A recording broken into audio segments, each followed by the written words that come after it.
Namaskar Karnataka, welcome all of you to We Karnataka KCT and Boots. I'm Ms. Gopika, your own biology master teacher. All of you ask me, ma'am, can you please do biotechnology? And obviously I have to listen to you. And today I'm going to do biotechnology. Let's try to make it maximum for 1 hour. In case it goes a little above, more than 1.5 hours, this chapter will not go. I'm going to give you a quick revision, like a fast track revision for all the students who are preparing for both Biotechnology Principles and Processes. Next will be applications. So don't worry, stay tuned to the channel. All you have to do is just click on that subscribe button and click the bell icon so that you will get all the notifications. Okay? So shall we directly get into the class? Biotechnology Principles.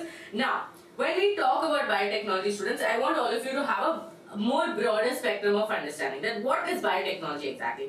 Here, from the term itself, you understand bio is there, technology is there. So that means by using our biological applications, we induce or we put technology into it and we create something out of it. But all of this is done for our needs. That is test tube babies. All of you know test tube babies, IVF. We have studied in reproductive health, IVF. For couples who are not able to conceive naturally, we do something called as IVF. We might do gift, zift, different type of technique. But what are we exactly doing? We are taking the ovum, we are taking the sperm, inside the lab, we are fusing them together. So what is supposed to happen inside the body, we are able to do it in lab. Now how is this possible? Only because of technology. Now let's take an example of two people, okay? Let's take students Mintu and Chintu. Mintu and Chintu. Let's say Mintu is very tall, okay? She's very tall, but Chintu is very short. Now Chintu is not able to go to college because of this, that I am so short, ನನಗೆ ಇಷ್ಟ ಇಲ್ಲ, okay, I have to wear 5-inch heels, I have to wear 60-inch heels, okay? So because of that, Chintu keeps complaining. Then Chintu thought of an idea. I will do one thing. I will kidnap Mintu and I will make sure that I will take the gene of interest, that is the gene which is giving her this, tall, okay, her height. I will take that and I will add it into my gene. So what will happen? From tomorrow onwards, even I will be tall. So this is what Chintu will think, and Chintu will kidnap Mintu, okay, and she will take the gene that is giving this characteristics and add it into hers, and finally she will be tall. Even her progenies will be tall. That means her kids, her next generation also will be tall. Okay. Now this is a simple example, or I would say this is an example I would use to make a someone who does not understand the topic understand. But there is more technicality to it. How I told you this simple, it is not this simple, but I will make sure that it is easier for you to understand. Okay. Now students, you have some definitions to study, so we will start with that. Biotechnology is the technique of using, very very important, okay, of using live organisms or their enzymes for products and processes useful to humans. I already told you that biotechnology we are using just so that our life becomes more easier. Our life becomes according to how I planned. Okay? So, for that I will have to do some mixing up of genes, and for that I am going to use biotechnology. Now, the European Federation of Biotechnology, that is EFB, defines biotechnology as the integration. Okay, in mathematics also you have studied the integration. So the integration of natural science and organisms. So natural science and organisms may be just a cell or a parts. Okay, or parts therefore, and molecular analogs. Okay, molecular analogs for products and services. So basically what is happening? We are doing an integration of what? A small, that is a cell of an organism or some part of it, and we are doing something out of it. That is what is happening here. So biotechnology is the integration of natural science and organism, cells, parts thereof, and molecular analogs for products and services. So this is a very, like I would say, it's like many words together, no, that you're not able to understand. You're like, ma'am, I'm not able to understand.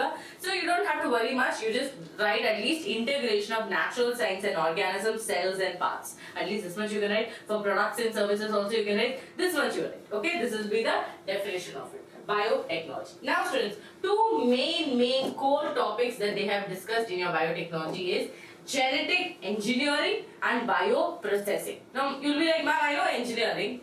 Come on, ma'am, engineering, that's why I'm writing KCT. But what is genetic engineering, right? So look here, students, the technique in which genetic materials, okay, DNA and RNA. Now, I am assuming that all of you have watched watch my molecular basis of inheritance, principles of inheritance, and then you have opened this chapter, because all the chapters are connected and you cannot skip one chapter when you're trying to study this, okay? Because here we are going to talk about genes, we are going to talk about sequence, which I taught you in molecular basis of inheritance. So if you haven't watched the lecture, go watch the lecture, come back to this lecture, and then you will be able to have a better understanding of the chapter, okay? Now, genetic engineering, the technique in which genetic material, what is your genetic material? What is your nucleic acid that I told you? DNA and RNA. Deoxyribonucleic acid and ribonucleic acid. No? So here also I am talking about the same thing, okay? The technique in which genetic material, DNA and RNA, is chemically altered and introduced into the host organism to change the phenotype. Now students, again let's take Mintu. Okay? Mintu is tall. And why? How come Mintu is tall? Because her genes are modified, right? Her genes are like that. That is why she is tall. Let's say her parents are tall because from the maternal, paternal side, genes have come, okay? So because of it, she is tall. Now, Chintu is short, but Chintu is feeling bad for it. So here they are telling that Chintu is short. And here also students, why she is short? Because of her genes. Now, what is genetic engineering they are trying to say? They are trying to say that we are chemically altering, okay? In both of these organisms, what is going to be there? DNA is going to be there. So, I am chemically altering this DNA so that Chintu also can be tall. So, into the host organisms, okay? So, introduced into the host organism to change the phenotype. So, I am taking it from Mintu and I am adding it into Chintu, so Chintu can be tall. Okay, now I have to make sure that not only Chintu, her whole generation should be tall, or the progenies that she is going to have should be tall. So for that I am going to find a gene which is able to, or which will be able to replicate inside the cell. Right, replication also I have taught you in the molecular basis, so it should be easy for you people. Right? So look at it. That is understood. Now, bioprocess engineering. Now, let's say I'm doing all these things, okay? Let's say I'm doing test tube baby, IVF, different techniques I'm doing. What is the first thing when you enter the lab, a teacher tells you? Make sure that your place is clean. Now, students, when you go to masters, when you go for your graduation, you will notice that your lab is like treated like a temple. Okay, it is so clean. It is so clean that when you enter also, they will expect you also to maintain the cleanliness. Okay, now, it is very important that when we are doing such kind of technique, we maintain a sterile environment. So, maintenance of a sterile ambience. Ma'am, what is sterile? Students, there should be no intervention, no other microorganism which can spoil this whole process. Now, let's say Chintu started growing a fungi. Okay, Chintu started growing a fungi. She did not know that she was not supposed to open the Petri plate. She opened the Petri plate. All the Petri plates in that lab will get contaminated with fungi. So, we have to make sure that the environment that we are doing this is sterile, it is clean, clear. Okay,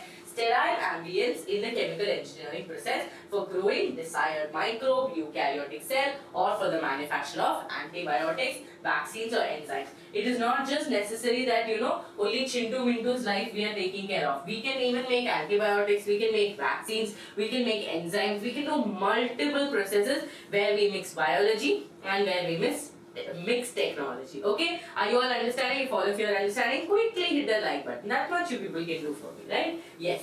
Okay, moving forward. Now students, how? Like ma'am, you told Chintu, Mintu, you told that okay, Chintu wants to be tall, fine. But how does this exactly happen? How do we find the gene? How do we chop the gene? How do we add it into the host organism? My God, it's all going above my head. No? Listen carefully. I'm going to tell you how it happens, students. Basic steps in genetically modified organisms. Okay, just give me a minute. Yeah. Okay.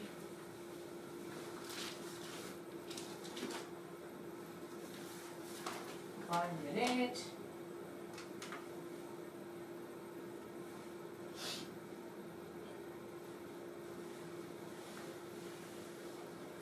Yes. Okay.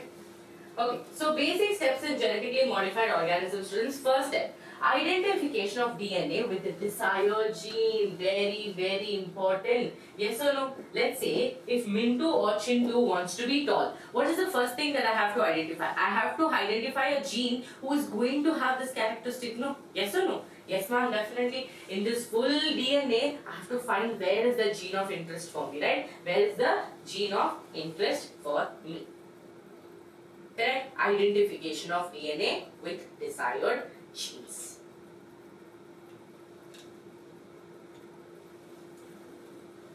oh. I'm cleaning the glasses and I'm only touching the glasses. Okay, this is called as contamination. Yes. Traditional hybridization leads to inclusion and multiplication of undesired gene along with desired gene. In genetic engineering, only desired gene are introduced. So if you go for a traditional method, there are chances that we get desired and also undesired. Now students, in our garden, okay, let's say we have a kutti garden. It isn't necessary that we only have pudina, coriander, chili. Not necessary. Weed also will grow. Some other things can, carrot grass can grow. Something can grow. So only if we maintain to that level, then we will get only our desired plants. Here, in genetic engineering, we always make sure that we only keep the desired gene. We grow the desired gene. So look here, in genetic engineering, only desired genes are introduced. Only desired gene will be taken. Okay. Now, second step, introduction of the identified DNA into the host. Now we got Mintu's gene of interest I got. Okay. In this big DNA, I noticed that Chintu is tall, okay, Mintu is tall because of this gene of interest. So I took the gene of interest, okay, Now what is my job? I call it GOI, gene of interest. Now this GOI, I have to add it into Mintu, that is the host organism. So here what is going to happen, students? Introduction of identified DNA into the host, a vector DNA such as a plasmid is used. Now one problem happens. I want to add this Mintu's DNA into Chintu, but body is telling you cannot add. You need a vector, you need a vehicle, you need a person to transport this. Okay, let's say from Amazon, if I'm buying something, will Amazon directly CEO come? Okay, telling that, oh, go bigger, your order is here. No, they will send a delivery guy. No, here also same thing, students. I need a vector, I need a vehicle to transport this. So the vehicle or that vehicle is called as vector. Okay, that vector is going to be a plasmid. Okay. Plasmid is used to deliver an alien piece of DNA into the host organism multiplied in the equivalent. So understood? So first we did cutting. Okay, that means first we found out where is this GOI, where is my gene of interest, where is my desired gene. After finding it out, I have to add it into the host organism. For adding it into the host organism, I am going to take the help of a plasmid. So look here all of you. This is my plasmid. Okay, it's a circular chromosome DNA. Now to this, I am adding this person. Okay, the gene of interest I am adding. So I'll add it here. Okay, got it? Now this is my plasmid with gene of interest. Done? Okay, my vector is ready. Now what will I do? I have to do maintenance. Okay, so what I'm going to do, dear students, maintenance of the introduced DNA in the host organism and transfer of DNA to its progeny. Now I have to make sure that we told that if you're doing some process, you have to also make sure that you're maintaining the process, right? And not only maintaining, I want to make sure that all the progenies of Chintu is going to have the tall characteristics, right? So for that, what I will do, I am going to take a piece of alien DNA has, see, 1 second, yeah. A piece of alien DNA has no sequence called ORI, okay, origin of replication, needed for starting the replication. So it cannot multiply itself in the progeny cells of the organism. Hence, alien DNA, that means the DNA, the gene of interest that I took, okay, the gene of interest I took, they are telling that if I want to, okay, if I want to do replication, then this alien piece of DNA should have something called as ORI. What does ORI taught you in molecular basis of inheritance? Origin of replication. I told you that if replication has to start, it will only start in this place called as origin of replication. So what we will do to this alien piece of DNA, we will integrate an ORI. Okay, so that is what they are telling you. Hence, alien DNA will be integrated into a recipient genome, that is, it has an ORI, it multiplies, inherits along with the host DNA. Understood? So we will take a vector who has an ORI, problem sorted. Right? We will take BBR322, it has an ORI, so we will tell, hey, you only take this gene and go because you have an ORI set. Why to complicate the process? We make the process simple. Okay? Now, first recombinant DNA. Students, so when I'm doing all of this, I call this as a recombinant DNA technology, right? I'm making a completely new thing out of what I had. So it is called as recombinant DNA technology and it was introduced by Stanley Cohen and Herbert Boyer. Okay, so it was done by these two people, Cohen and Boyer, in 1972. They isolated an antibiotic resistant gene, that is a piece of DNA, from a plasmid of Salmonella typhi. Who is Salmonella typhi? The one that the causative agent of typhoid, human health and diseases, right? It was linked with a plasmid vector and transferred into an E. coli. So they transferred this into an E. coli to get the recombinant DNA. So just remember these names, okay? Salmonella typhi and recombinant DNA. Now, very, very important thing. Now I told you that this many processes are happening. DNA, okay?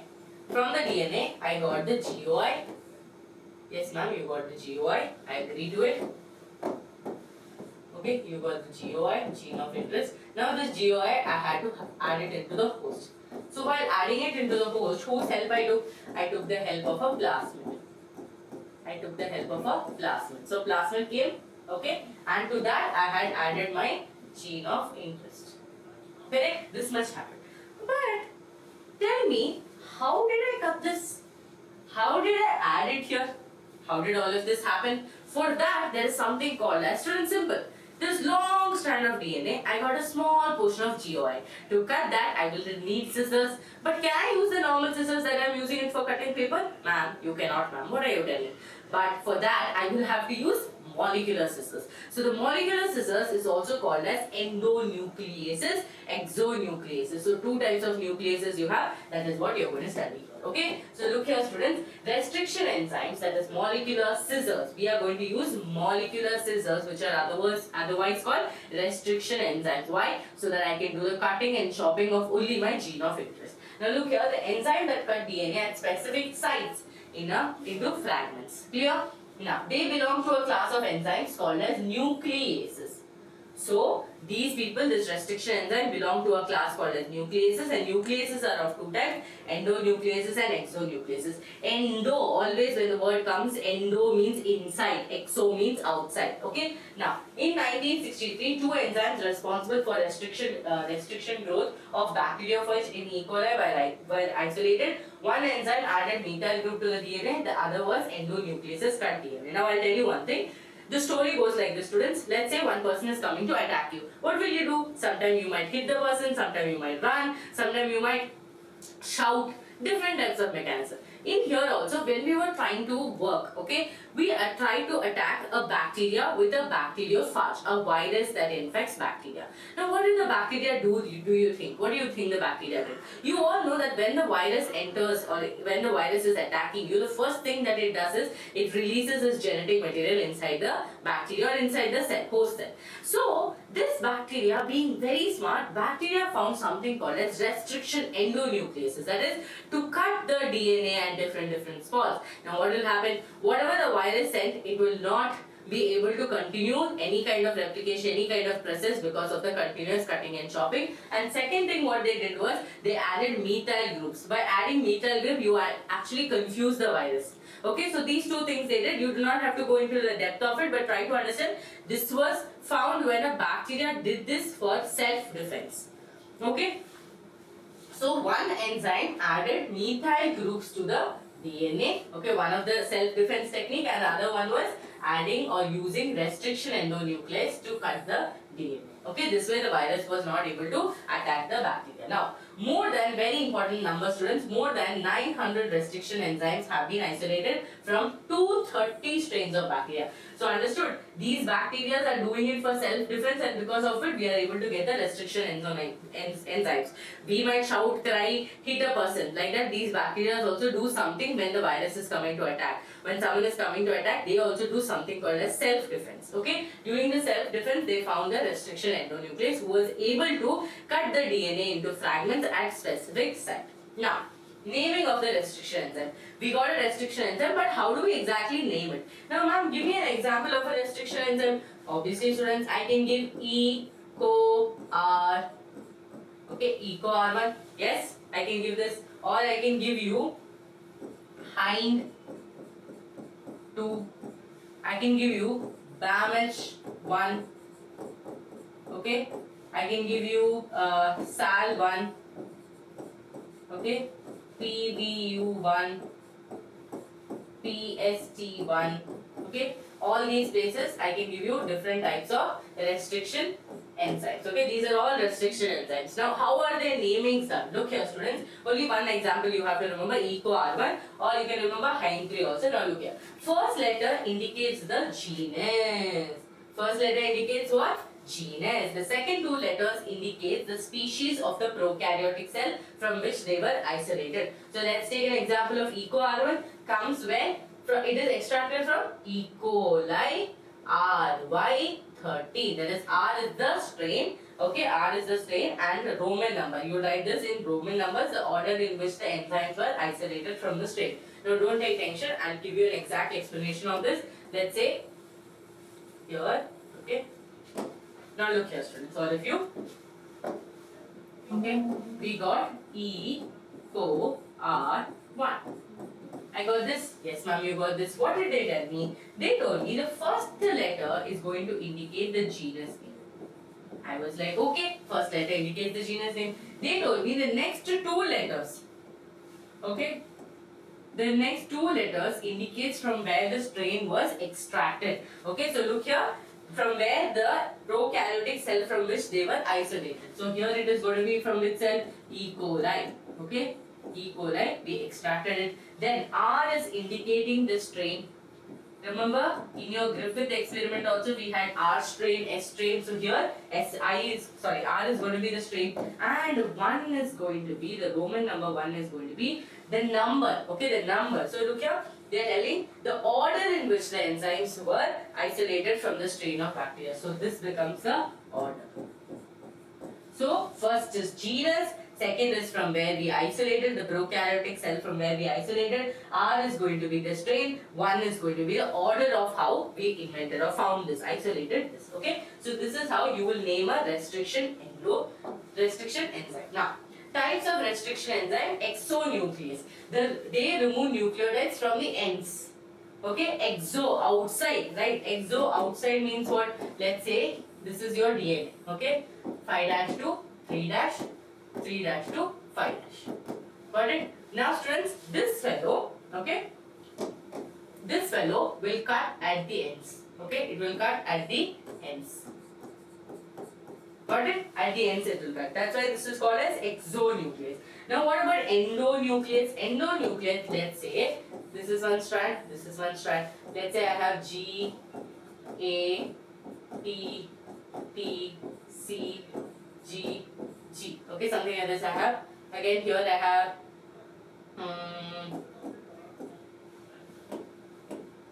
okay. And Gopika ma'am's class you please remember. Okay, T, A, G, C, C. This is one strand I have.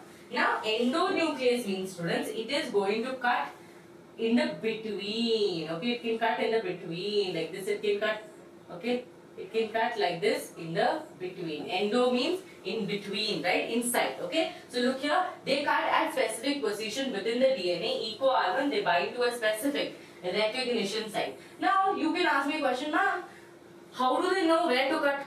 Now, students, remember, they are going to find every restriction enzyme has a specific set of sequence. Now, all of you also will have, no, ma'am, I lose my temper when I hear such things. So, all of us have a characteristic that sometimes we are happy for something, sometimes we are sad for something. Same way here also, EcoR1 or let's say any restriction enzyme has a proper sequence. Okay, sequence means what? Like this GATTC, AAGGC. That like this sequence will be there, and these people will scan for the sequence. If they see that sequence, they will cut at that sequence. Okay, so look here, they bind to specific recognition site of the DNA and cut the two strands at specific point. Here, the first restriction endonuclease is HEIN2. Okay, it cuts DNA molecule by recognizing a specific sequence of 6 base pairs. This is called as recognition sequence.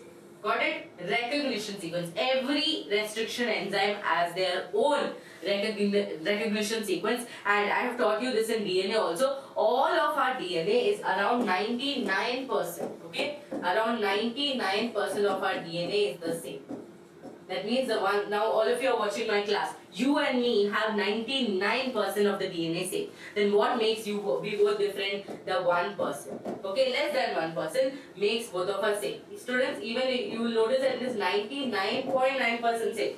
0.1% only difference will be there. So let's assume this 1% difference is the reason why I look different from you, you look different from me, our phenotypes are different. So all of us will have some kind of sequence in our body, and depending on that, the restriction enzyme is going to identify the sequence and cut the DNA exactly there. Clear to all of you? Yes or no? Please put thumbs up in the chats. Now, depending on how these people are going to cut, some of you might have a characteristic of, like, let's say someone is asking you something, you will be like no or yes. You will not you give blunt answers. Blunt answers means what? At on your face. That is, I'm asking you, did you study? No. Some students are like, did you study? No ma'am, actually this happened. I have this story they'll tell. No? This is two ways. Okay, I love both the students, but then two ways of answering it, right? Now, same way here also, students, depending on how these people are going to cut at the recognition sites, you have two kinds of ends. Blunt ends or sticky ends. Sticky ends or people who are like ready to mingle types of people. Now, same way here also. Now look here, restriction endonuclease recognizes a specific palindromic, okay, palindromic nucleotide sequence in the DNA. It is a sequence of base pair that reads the same on both the sides. Now ma'am, I did not understand what they told. Now listen to me carefully. Now let's say students, here, mom. Can you see this? Okay, mom. So let's say this is from 5 dash to 3 dash. Now 3 dash to 5 dash, also it is going to be mom. That means you read it this way, you read it this way, it is still going to be mom, right? You read it both the way, it is going to be mom. So palindromic sequence means, for those students who do not know, okay, for those students who do not know, is words like, okay, words like amma, okay, bow, mom, Malayalam,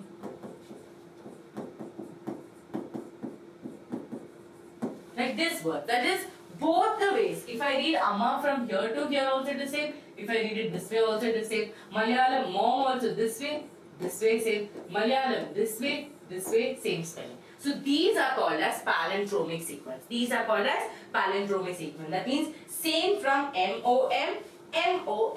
Got it? Now look here. Sequence of base pair that reads the same on two strands, 5 dash to 3 dash, 3 dash to 5 dash.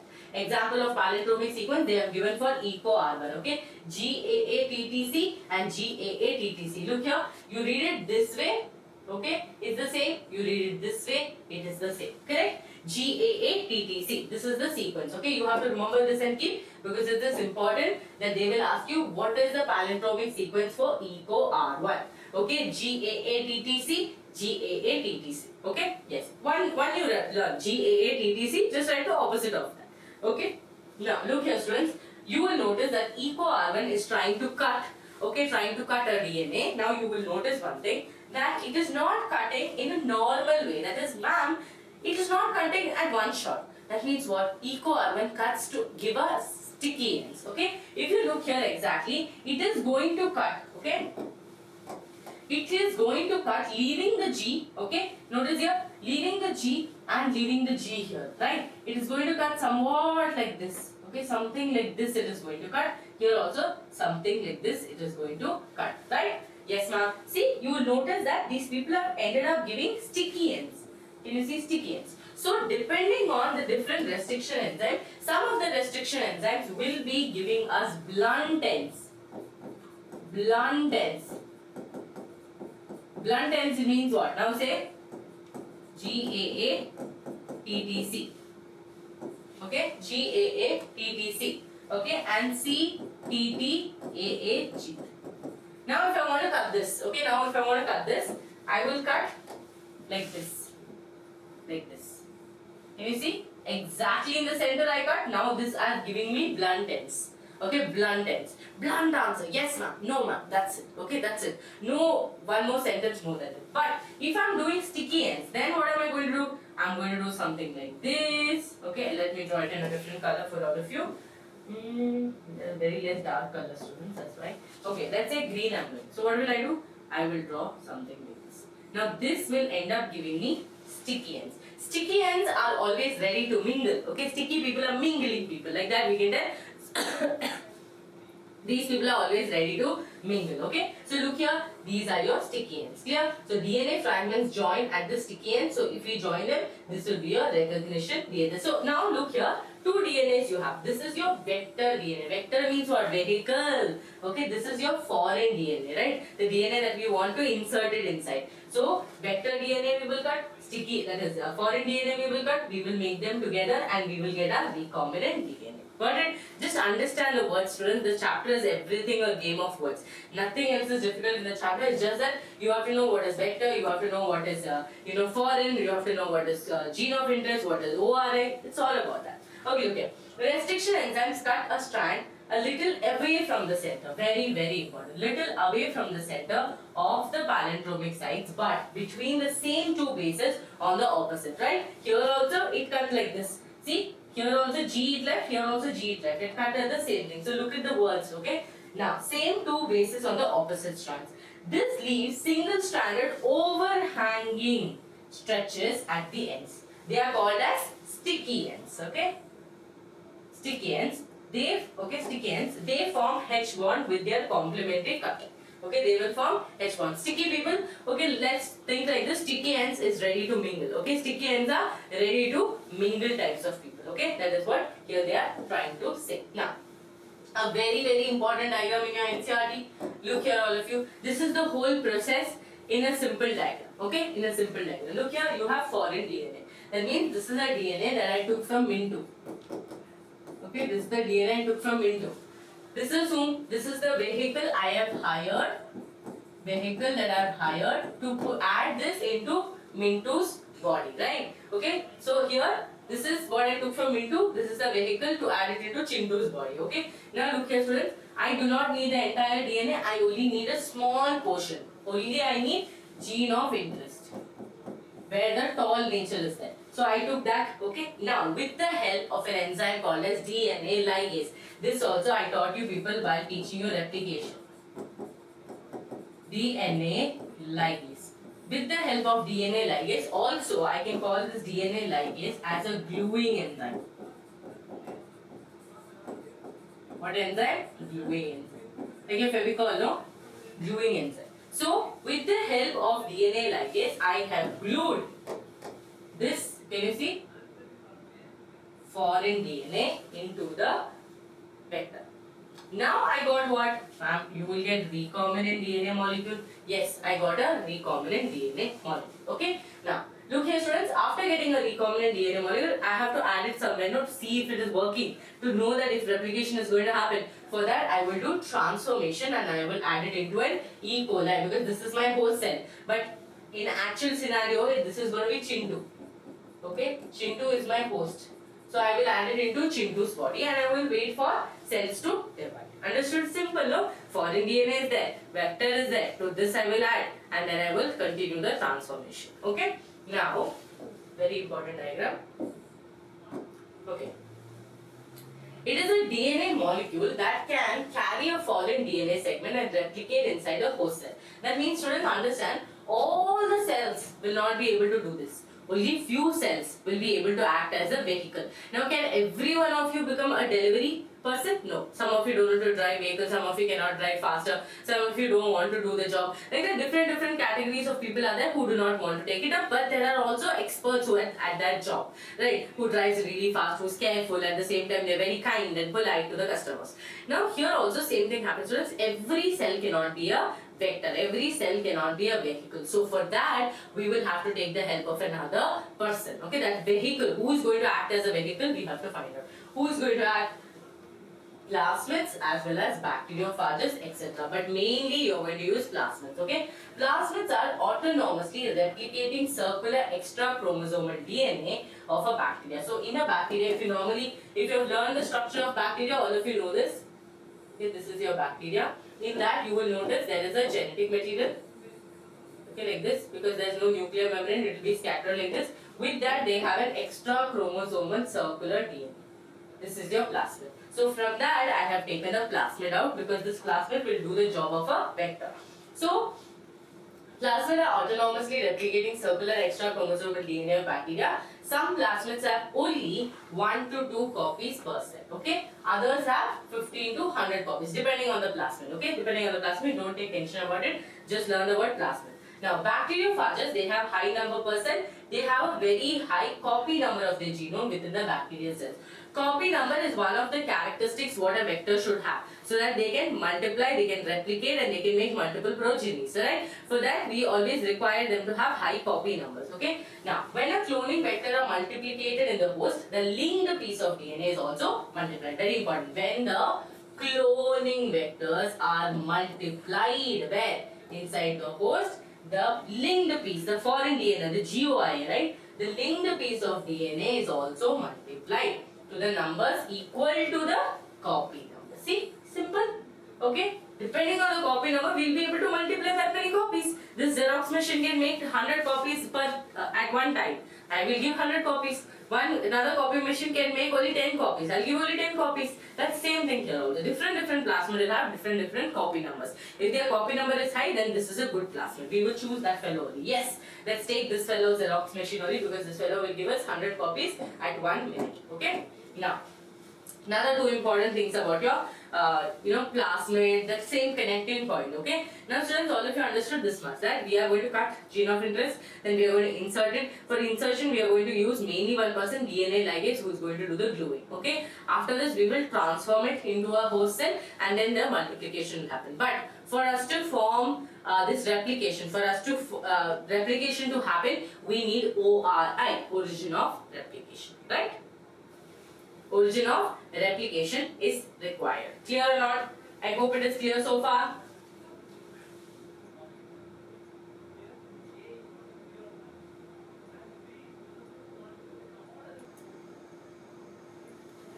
Yes. So as I was talking about the ORI, origin of replication, right? Now students, understand that be it vector, be it anyone, they have to have an ORI. Okay, they have to have an ORI. Is it visible to all of you? Okay, it's visible, right? Yes. This sequence where replication starts, very important. This is the sequence where your replication is going to start. A piece of DNA linked to the ORI, okay? Linked to the ORI can replicate within the host cell. This also controls the copy number of the linked DNA. So for getting many copies of the target DNA, it should be cloned in the vector whose origin support the high copy numbers. Okay, that's what I told you. If a let's say Xerox machine can take 100 copies, we should also see if they are able to support that. No, something similar to that. Now, very important that most of the students don't understand is about your selectable marker. Now, students, I told that I took Mintu's DNA. Okay, that is I took GOI from Mintu. I added into Chintu. For this, I took a help of a plasmid, that is a vector or a vehicle. Okay, I did this. But what is the guarantee that this vector has taken my gene of interest? For that, I need to confirm. I need to have a confirmatory test. No, for that we are going to use the help of a selectable marker. Okay, listen to me carefully. It is a very simple topic. Most of you complicate in your head, but it is easy. See, it is a gene that helps to select the transformants and eliminate the non-transformant. Now, I told you that I have to do transformation. I have to transform this vector, this plasmid, into the E. coli. Let's say that's my host. After that, I have to see if it's getting transformed. For that, to confirm that is the plasmid. Okay, see students, let's give 3 chances. Okay, let's give 3 chances. This is chance number 1, this is chance number 2, this is chance number 3. Okay, this is 1, chance number 1, 2 and 3. Now, what is the first chance? First chance is, let's say, all of it, let's draw DNA. Okay, nucleoid. Okay, now, first chance is that plasmid did not even enter. So that becomes what? Non-recombinant, non-transformant. Yes or no? Because nothing has entered into the host cell. Second scenario, let's say only plasmid entered. Plasmid did not take the gene of interest. Plasmid alone went off. Vehicle went without the delivery. Okay, vehicle went without my dress. Only for like the boy went like this only without seeing that if a biryani is there or not. He went off. Okay, he went off. That is second scenario. Third scenario, proper delivery guy. He has taken the thing. He has also taken my biryani and come. Okay, he has taken my biryani also. Now, to differentiate these 3 cells, I need some test. No, I need someone who is going to tell me that yes, Your cell is transformant, your cell is recombinant, your cell is non-recombinant. For this we are going to take the help of a selectable marker. Okay, we are going to take the help of a selectable marker. So if a piece of DNA is introduced into the host bacterium, it is called transformed. So this cell is transformed, right? So I'm writing it here as and when they are reading there, I'm telling you here, this cell is transformed. Why? Because the plasmid or the vector has taken the gene of interest, entered into the host cell. I can also say they are recombinant, because recombinant means what? Foreign plus vector DNA combined, I got my recombinant as well. So now I'll be able to do that. Yes, ma'am. Now look here.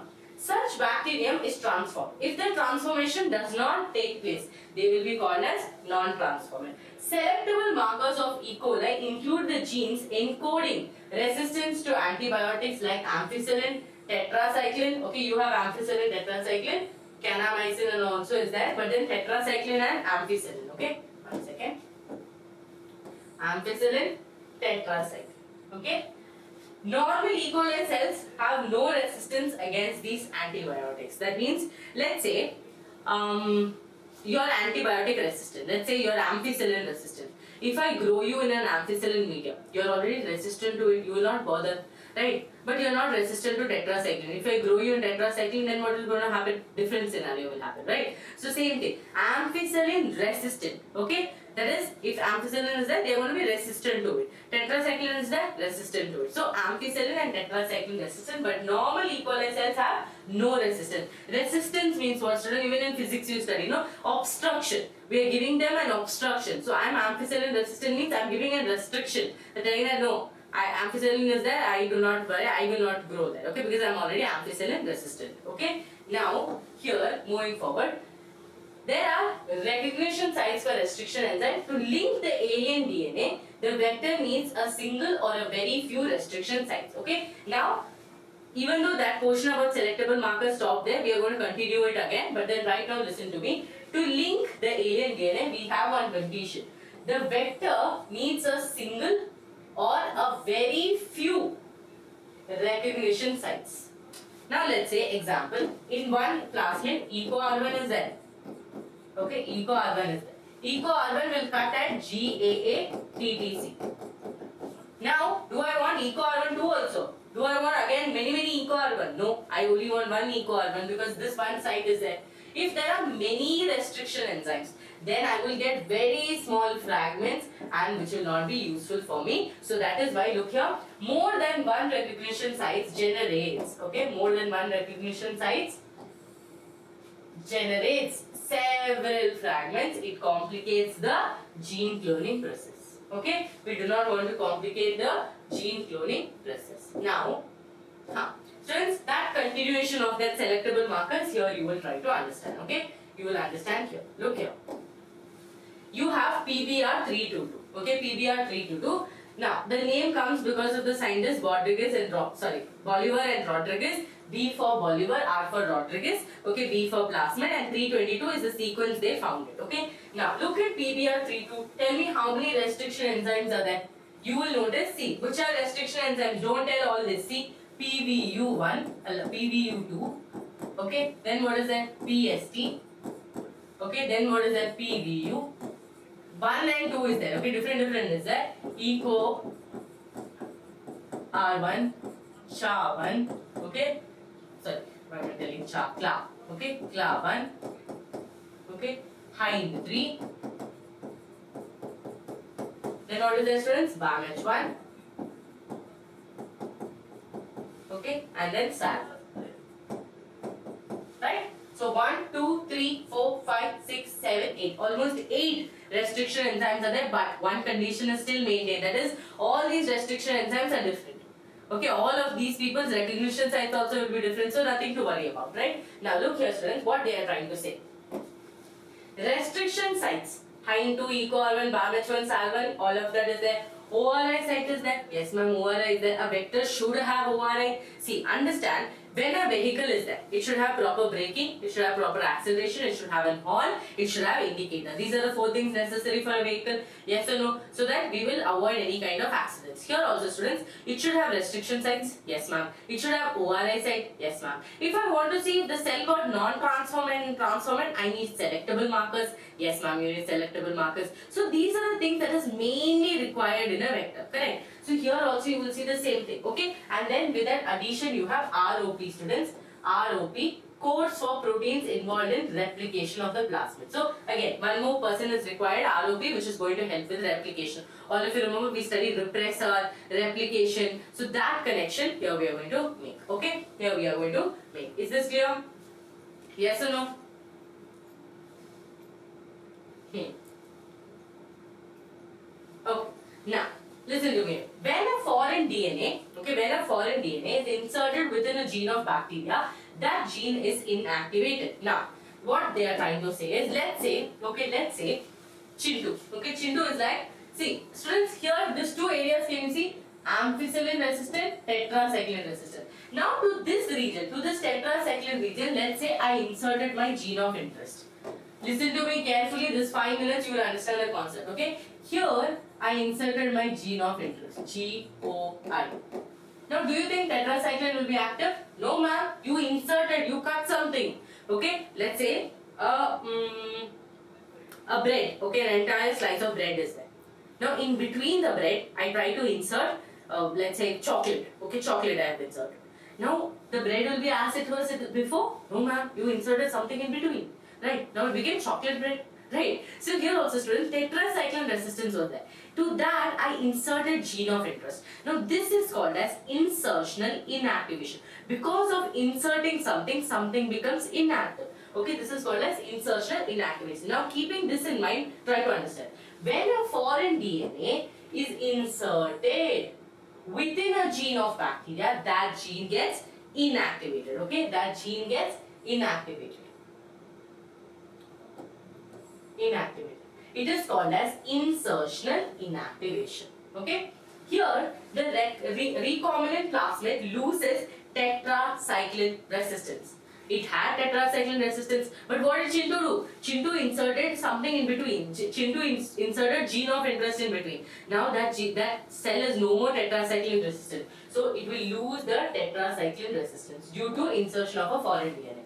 When the plasmid are introduced into E. coli cells, 3 types of cells can be observed. I already taught you the 3 types. Non-transformant. Okay, that is, they have no plasmid. No delivery boy only. No delivery boy. No plasmid. That will be, what is that? Non-transformant. That restaurant itself will be not considered. Okay, when we are trying to order from Swiggy and Zomato, that restaurant will not be considered. Why? Because that restaurant has no delivery partners. Second scenario, what happens to this?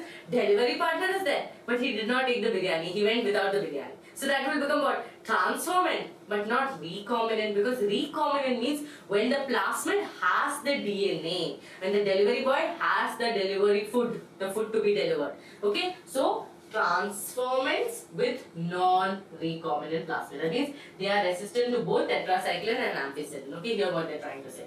Transformant with recombinant plasmid. That means they are resistant only to ampicillin. Why? Because we did insertional inactivation, gene of interest, we added it there.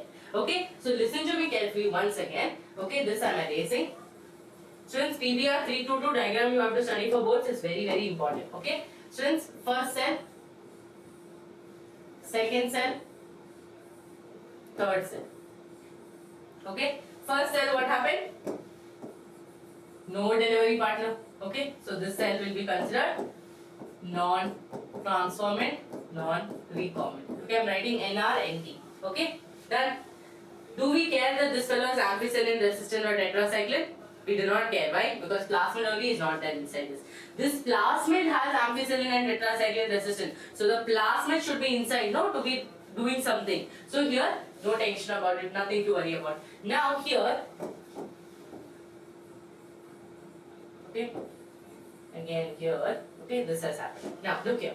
Second scenario, what happens, students? Here, delivery partner only is there. That means only vehicle is there. But one good thing is that this vehicle is what? PBR 322. Right? This vehicle is PBR 322. This vehicle has two things, ampicillin resistance and tetracycline resistance. Correct?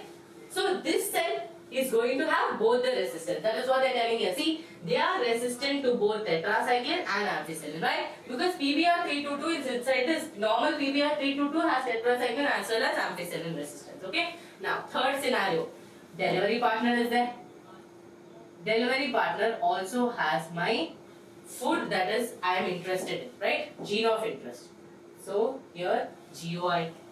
Now, where did I insert it? Look at the location I inserted it. This side of the plasmid. That means this fellow will only, this is transformant plus recombinant. This is transformant but non-recombinant. Okay? Something got transformed into the cell. Again, Griffith's experiment you can remember. Something got transformed into the cell but no recombinant. Here students, it is going to be resistant to what? Ma'am, this side you added, that means this fellow you did insertional inactivation, very very important. You did insertional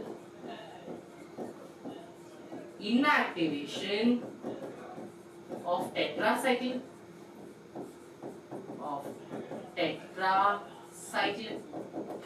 okay, correct? You did insertional inactivation of tetracycline, that means this fellow is still ampicillin resistant.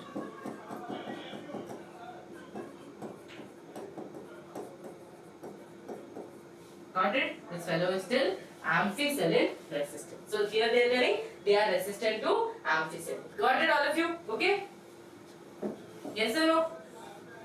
If you understood, quickly like the video. Okay, then only more students will be able to understand. Oh, this ma'am is teaching.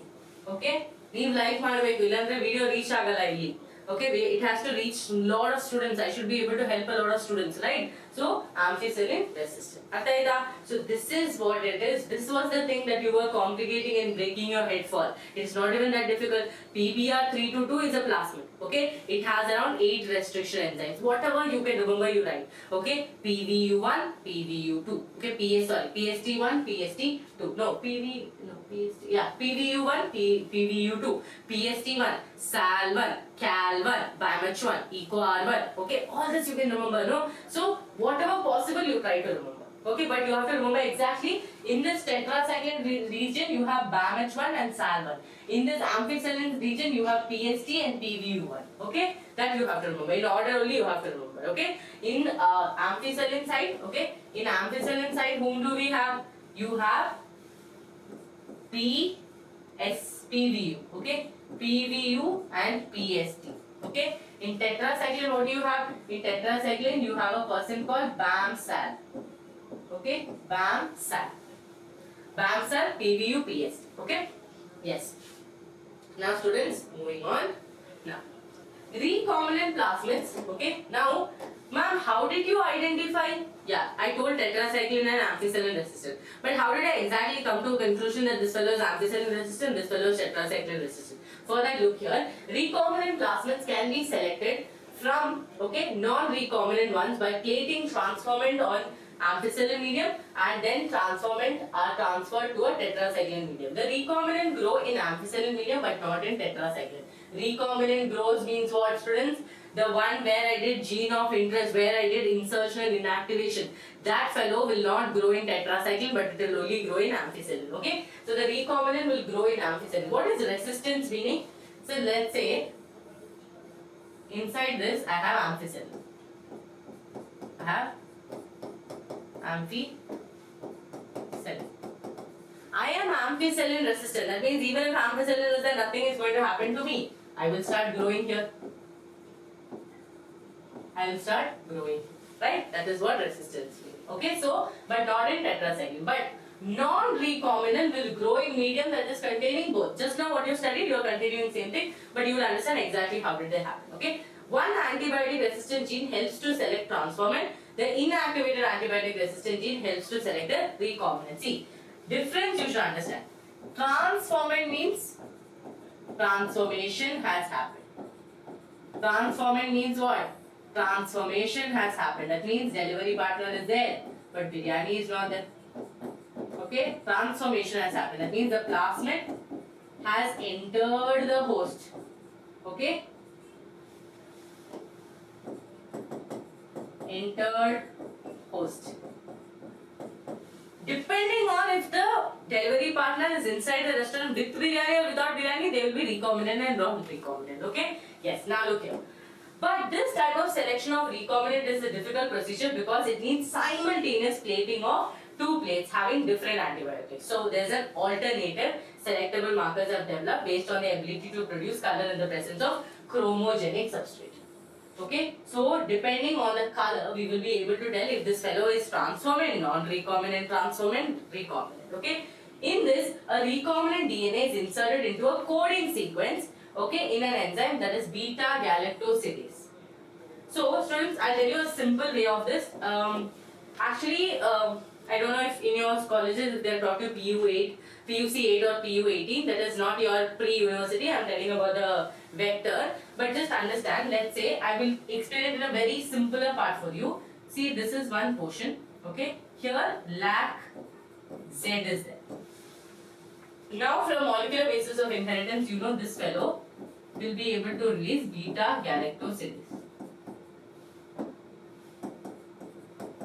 If this beta-galactosidase, okay, what is the job of it? To break lactose into glucose and galactose. Yes or no? To glucose and, okay. Now, what is the job? If this lac Z, okay, let's take an example. If I do insertional inactivation of gene of interest, will they form beta-galactosidase? No, ma'am. You damaged this fellow, so it cannot form. That is a simple example. Okay, now with that in your mind, you see, so the gene is inactivated, that is by insertional inactivation. Such colonies do not produce any color. So in case we did insertional inactivation, okay, that is, we did insertional inactivation and we are trying to grow, we will notice that white colonies are formed. That means lac Z is not there. But let's say I did not do insertional inactivation, then I will start getting blue colonies. Actual color of the chromogenic type. Okay, I will get blue colonies. Very simple, students, don't break your head. I will tell you once again. Look here. If, okay, this is a 2 Petri plate. One, we are using 2 dyes. Okay, we are using dye. Now, if I insertional inactivation, if I inserted it, I made it inactive, I will get white colonies. With this white colonies, what do I understand? I understand that lac Z was inserted, okay, or insertional inactivation happened. Okay, insertional inactivation happened. Now let's take an example. I did not add the gene, I did not do recombinant DNA technology, then I will get blue color colonies. That's it. That's it. If insertional inactivation does not happen, you will get blue colonies. If it happens, you will get white colonies. That's it. Okay? Please understand this much. No recombinance. Okay? Or I can say no insertional inactivation. Okay? No insertional inactivation. I hope this is clear to all of you. Yes, this is your complicated portions over. Now we have all simple portions. Okay, now competent host, that is for transformation with the recombinant DNA. Students, if I want to insert this into the cell will not agree. Cell will like, hey, why are you putting foreign particle into my body? I will not allow. For that, we have to do something to make the host competent. Okay, if I want to add the tall genes from Mintu into Chintu cells will not easily accept it.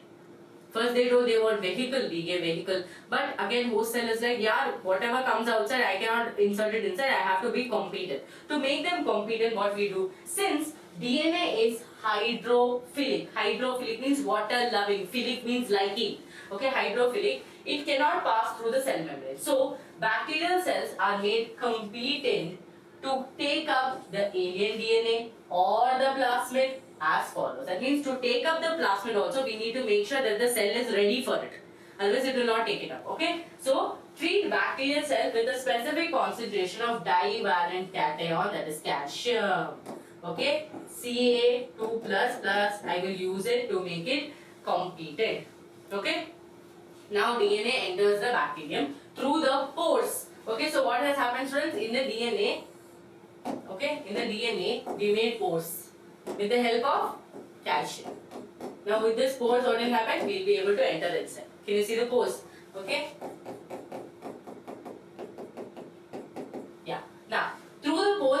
cell wall, incubate the cells with a recombinant DNA on ice and place them briefly at 42 degrees. So what will happen? Let's say I take you and I put you into cold shower. Suddenly I take you and put you into hot shower. Again pick you and put. Suddenly shock will happen. No? Because of this heat shock, the bacteria takes place. Okay, that is the bacteria will take up the recombinant DNA. Understood? The body will not allow, students, cells will not allow that, oh, you want to do it, okay, Chintu, you do it. No, the cells will not allow. For that, I have to make it competent. So first, what did I do? I kept the DNA in a calcium divalent cation. After that, the DNA started having pores. In the pores, I gave heat shock. How did I give heat shock? I didn't give current. I took the thing, I kept it in cold, again I kept it in hot. At 42 degrees Celsius again. Because of it, the bacterial cells took up the recombinant DNA. Second technique, students, micro injections. Let's say normally also if you want something to enter in your skin, okay, have you seen all these dermatologists doing this micro injections? They inject small things into your face. Why? You get instant results. But when you do facial, when you do cleanup, what happens? You basically put everything on the skin.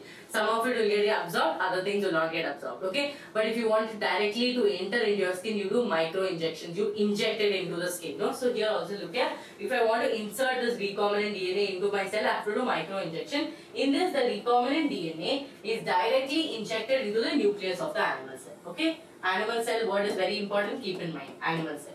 Now, gene gun, okay? Gene gun. In this, the cells are bombarded. Cells are bombarded with high velocity microparticles of gold or tungsten coated with DNA. This method is suitable for plants. Okay, this is also important. They will not ask you write about gene gun. They will ask you which are the techniques used for making the DNA competent, the cells competent. Okay, you have to write all this. Okay. Now, students, one more question can come. Which is the technique used in plants? Which is the technique used in animals? You should have micro injection. Think you are an animal, no? Micro injection for face. Same way, micro injection for animals. For plants, what do we use? Gene gun. High velocity gold and tungsten will be bombarded to them. You can check. On YouTube, you can check videos for gene gun. They will show you that animated video. Just check that. Okay. Now, disarmed pathogen vectors. They infect the cell and transfer the recombinant DNA into the host, like your cubifacium. Okay, which I will teach you in next class. Okay, there is applications that I teach you. Agrobacterium cubifacium, which you are going to study in the next class.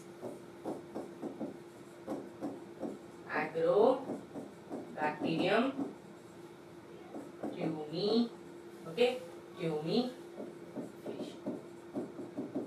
Students, what, like example, HIV virus. What do? They directly enter into the host cell, no?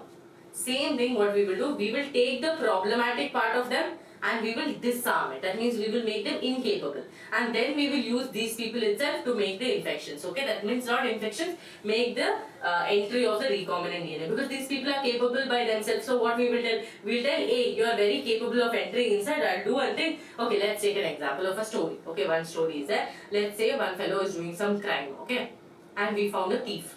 Okay, we'll tell this thief, okay, now this fellow, this criminal fellow is not letting anyone enter his house. He has this ultra locks and all. We cannot do anything. Police is not able to do anything. Let's say what we will do. We will take the help of this thief who knows to open this ultra locker. Okay, we'll tell him, you do not rob anything. You only take that records and come so that I can arrest this fellow. So we are using that thief, but we are keeping an eye on him. Let's say we fit a camera, okay, telling that you are not supposed to rob. So we disarm him. Okay, that means what? We made him incapable of robbing.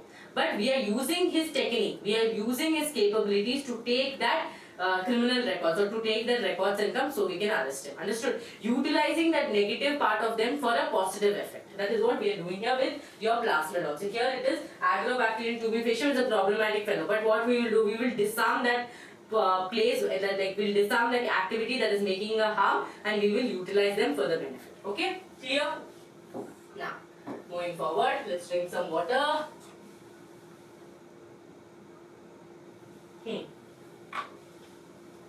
Isolation of genetic material. Treat the bacterial cells of plants or animal tissues with enzymes like lysozyme. If I want to make sure that I want to break the cell barriers, okay, that means I want to treat the bacterial cell or I want to isolate. So we are going to the first step, but we are learning in more depth. Understand? This chapter is like this, students. We start at one point, okay, then we'll go full like this. Again from this point we'll come to this point. Okay, so now we have come to the first point. How do I isolate the DNA? How do I take the gene of interest? For that, if it is a bacteria, I will use the lysozyme to break the membrane.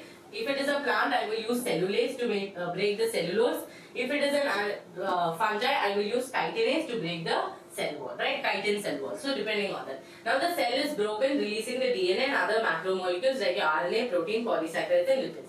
RNA is removed by treating it with the ribonuclease. Protein is removed with treating it with protease, and other molecules are removed with appropriate treatment. Again, molecular basis of inheritance. Avery, McLeod and McCarthy's experiment. I have explained you this. How we will use ribonuclease protease. Okay, simple thing. Now we have gone to the first step. How do I isolate the DNA? To isolate in bacteria, I will use lysozyme. To isolate in fungi, I will use chitinase. To isolate in plants, I will use cellulase. In animal, you don't have to worry because there is no cell wall, right? Now, when chilled ethanol is added, purified DNA precipitate out of as a collection of fine threads as suspension. This also, see, when you add chilled ethanol to a mixture, no, automatically DNA will start condensing and you will get it like a white color thread-like structure. Okay, they are white thread-like structure. Now, cutting of DNA at a specific, okay, and now students, I want to separate my DNA fragments. If I want to separate my DNA fragments, I will be using a technique called as gel electrophoresis. What is the technique I will use? Gel electrophoresis. So here, look here, purified DNA is incubated with restriction enzyme. As a result, the DNA digests. This DNA fragments is separated by. So to separate the DNA fragments, I will use a technique called as gel electrophoresis. What is gel electrophoresis? On this medium, you have something called as agarose gel. Okay, and these are called as wells. What are they called? As wells. Now to this well, students, to this wells, I will be adding sample 1, sample 2, sample 3, sample 4, which I want to separate. Now once I add that, students, you will notice that this fellow is sitting here only. But there is some fellow who has moved further. So by this, what do you understand? That DNA fragments which are small in size will run faster and it will reach, okay? And the ones who are not digested, who are not broken down, they will stay where it started, okay? So here you see, this fellow is an undigested fellow. Okay, this fellow is an undigested fellow because he has not moved from the place we added him. Okay, but these people are the smallest, so they have moved the farthest. Understood? Okay, so depending on their size, we will be able to separate them. No? So look here, agarose gel electrophoresis is employed to check the progression of restriction enzymes digestion. That means we want to know if this restriction enzyme cut the DNA or what. How do I know if they cut or not? If I only run it, I will be able to know. See, this fellow was undigested. I thought that okay, restriction enzyme would have cut this fellow, but it did not cut. So the entire fragment is as such. Okay. So look here, agarose gel electrophoresis is employed to check the progression of restriction enzyme digestion. DNA is negatively charged, so it moves towards the anode. DNA fragments are separated according to their size throughout the seeding effect of the agarose gel. The smaller size fragments move further and the larger ones will be staying nearer. Okay, the process is repeated with the vector DNA also to understand if the restriction enzyme has done the job or not. Okay, done the job or not. Now, after understanding that okay, if I have got the fragments, I want to amplify it because I have taken a small piece. With a small piece, I will not be able to understand properly or do anything properly. So I will amplify it. That means I will increase the number. I will make million copies about it. Okay. For making the billion copies, I use the technique which is called as polymerase chain reaction. Polymerase chain reaction. Students, tomorrow viral paper is there. Don't forget that viral paper is the paper from where the maximum number of questions is predicted to come. It's like your predictor paper, okay? We are predicting the paper and we are giving the question that has been maximum repeated in the past years. So all the board students who are watching this video, please do join us tomorrow sharp at 6 p.m. for biology viral paper. After that you will have chemistry, mathematics, okay? So don't miss out physics, PC, MB, all the papers will be done. That is the most repeated question that we are predicting to come even in 2025. So don't miss the paper, okay? Now look here students. So polymerase chain reaction happens in 3 steps. I have told you this multiple times. Day. Remember this. In movies and all you hear, no? Day.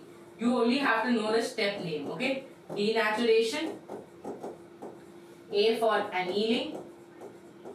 This diagram is given in your NCERT, and E for extension. Okay, extension. So listen to me carefully what I'm trying to say here. Students, the first step is, all of you know DNA is a double helical structure, right? Two strands are complementary to each other. So the first step will be denaturation, to separate these two strands. Okay. Now in polymerase chain reaction, the game is about the temperature. You only change the temperature to separate or to do any kind of process. Now let's say denaturation happens at 90 to 95 degrees Celsius. Annealing will happen at 65 degrees Celsius. Extension will happen at 72 degrees Celsius. But all these steps is going to happen inside one, and we are not going to open and change it. We are only going to regulate the temperature. Okay. So first step is denaturation, where you separated your DNA fragments. Second step will be what? Annealing. That means you are adding primers. This also I have taught you in replication. Okay. By adding primers, their polymerase will be able to continue to form the sequence. Okay. Now, the catch here, the question that can come for you as an MCQ or a fill in the blanks is, which polymerase are we using? I cannot use normal DNA polymerase that I used for replication. Why? Because here the temperature is extremely high. So I am going to extract polymerase from a bacteria who lives in hot we can tell glaciers or hot springs, called as Thermus aquatis. Okay, Thermus aquatis bacteria, I will be taking Taq polymerase. What polymerase? Taq polymerase, who can withstand extreme temperatures. Okay, who can withstand extreme temperatures, and with the help of that I will do extension. Okay, adding the new sequence, and after 30 cycles I will be able to get almost approximately 1 billion times copies. Okay, this is called as amplification. We are increasing the number with the small fragment that we have. The technique is called PCR, polymerase chain reaction. Coming to the last topic of the chapter, bioreactors, asked for you multiple times. So I would request all of you to learn the diagram as well as learn the steps. Okay. Now, students, these are vessels in which raw materials are biologically converted to specific products like enzymes, etc. Okay, using microbial, plant or animal or human cell. That means if I want to make anything in a larger scale, like I want to make enzyme, I want to make humuline, okay, like insulin, okay, I want to make everything artificially, I will use big bioreactors who can make maximum numbers and sell it at a commercial value. Like I want to sell this, I want to sell antibiotics, I want to sell enzymes, I want to sell vaccines. I cannot make it in a small petri plate in the lab. So what I will do? I will do it at a larger scale. For doing it at a larger scale, I will require a bioreactor. Okay. So bioreactors are used to produce large quantities of products. Okay. They can process 100 to 1000 liters of culture. Culture means where I will be growing these, okay, cultures. A bioreactor provides optimum growth condition, like what and all is required for growth. pH is required, temperature is required, substrate is required, salt is required, vitamin is required, oxygen to get the desired product. These are the normal things. Now if I want to do micropropagation, I want to grow up land in larger scale. For this also, what do I need? Temperature, I need oxygen, I need the amount of water, light, same thing, okay. Now, the most commonly used bioreactor are the still tank bioreactor. Maximum questions have come from this one. Okay, you can't see that, no? 1 second. Maximum questions have come from these. Okay, clear to all of you? Let me just drink some water.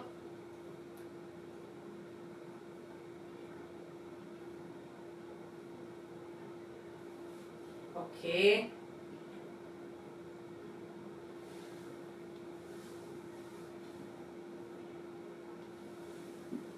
Okay, still bank, okay, still tank reactor. Now students, look here. It is usually cylindrical. Okay, can you see they both are somewhat cylindrical? Okay, especially your still bank bioreactor is cylindrical or with a curved base to facilitate the mixing of the reactor content. This still facilitates even mixing and oxygen availability. Don't worry about the notes. The notes will be available on the Karnataka, KCTN boards as well as in Biology by Gopika. So quickly follow the Telegram channel so that you can get the notes. Okay, only you will be getting this on Telegram channel. I will try to add it in the description. In case not possible, I will share it on the Telegram channel. Okay, Biology by Gopika. You can also follow me on Instagram. That is Gopika Biology. Okay, now students look here, the still facilitates even mixing of the oxygen. Okay, alternatively air can be bubbled through the reactor. So students, here you can see what and all they have. They have an agitator system, oxygen delivery system, a foam controller. Okay, foam controller is there, temperature control is there, pH control is there, sampling portals will be there. Sampling portals are very important so that we can remove the sampling. Okay, we can take it periodically, we can withdraw the culture and add the new culture. Okay, new culture, because why?